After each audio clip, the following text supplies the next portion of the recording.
Hi friends, నా previous వీడియోలో పశ్చిమ గోదావరి జిల్లాలో జంగారెడ్డిగూడెంలో 7 కొండల్లో వెలిసినటువంటి వెంకటేశ్వర స్వామి క్షేత్రమైన గోకుల తిరుమల పారిజాతగిరి శ్రీ వెంకటేశ్వర స్వామి వారి దేవస్థానం గురించిన విశేషాలు, అలాగే ఈ ఆలయానికి కొంచెం దూరంలో ఉన్న శ్రీ మధ్య ఆంజనేయ స్వామి వారి దేవస్థానం వివరాలు మీతో షేర్ చేసుకున్నాను.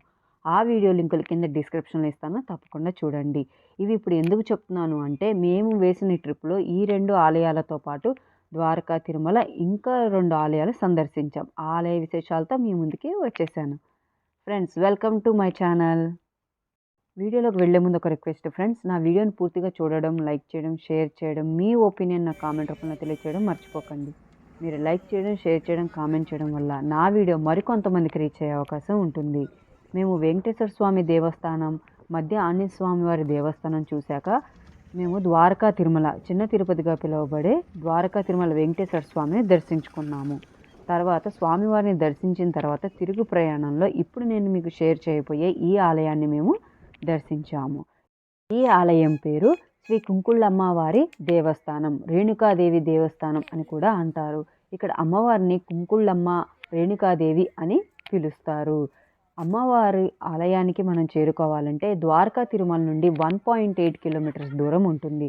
5 నిమిషాల జర్నీతో మనం ఈ ఆలయాన్ని చేరుకోవచ్చు. ఈ ఆలయం ద్వారకా తిరుమల వెంకటేశ్వర స్వామి ఆలయానికి ఉపాలయం.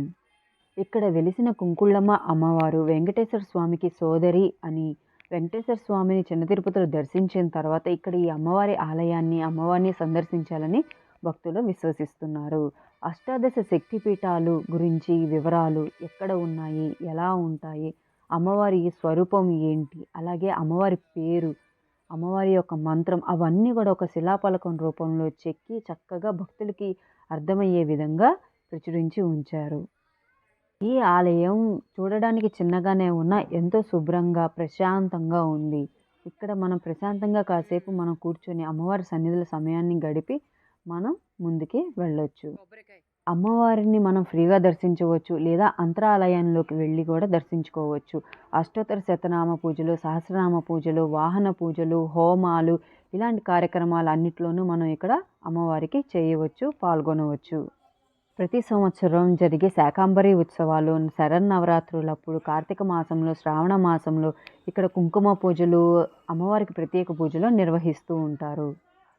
కుంకుళ్ళమ్మ అమ్మవారు, రేణుకాదేవి అమ్మవారు వీళ్ళందరూ కూడా పార్వతీదేవి యొక్క అంశే. వీరందరూ కూడా త్రిశక్తి స్వరూపాలే.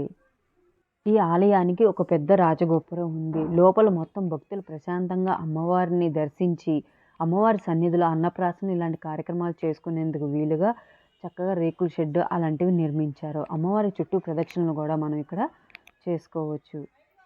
చిన్న తిరుపతిలో స్వామివారిని దర్శించిన తర్వాత అమ్మవారి ఆలయానికి వచ్చి ఆలయాన్ని సందర్శించండి, అమ్మవారి అనుగ్రహాన్ని పొందండి. ఎందుకంటే ఈ ఆలయం చాలా చిన్నగా ఉన్నా చాలా ప్రశాంతంగా ఉంది. అమ్మవారి మొహం మనకి చాలా ప్రసన్నంగా, ప్రశాంతంగా కనిపిస్తుంది. మనకు కూడా చాలా ప్రశాంతంగా ఉంటుంది. మా ఏలూరు ట్రిప్లో భాగంగా పారిజాతగిరి వెంకటేశ్వర స్వామి దేవస్థానం, మధ్య ఆంజనేయ స్వామి దేవస్థానం వివరాలు మీతో వీడియో రూపంలో షేర్ చేసుకున్నాను. ఇప్పుడు కుంకుళ్ళమ్మ వారి దేవస్థానం వివరాలు మీతో షేర్ చేసుకున్నాను. నా నెక్స్ట్ వీడియోలో శ్రీ బ్రహ్మరాంబ సమేత మల్లేశ్వర స్వామి వారి దేవస్థానం వివరాలని మీతో షేర్ చేసుకుంటాను.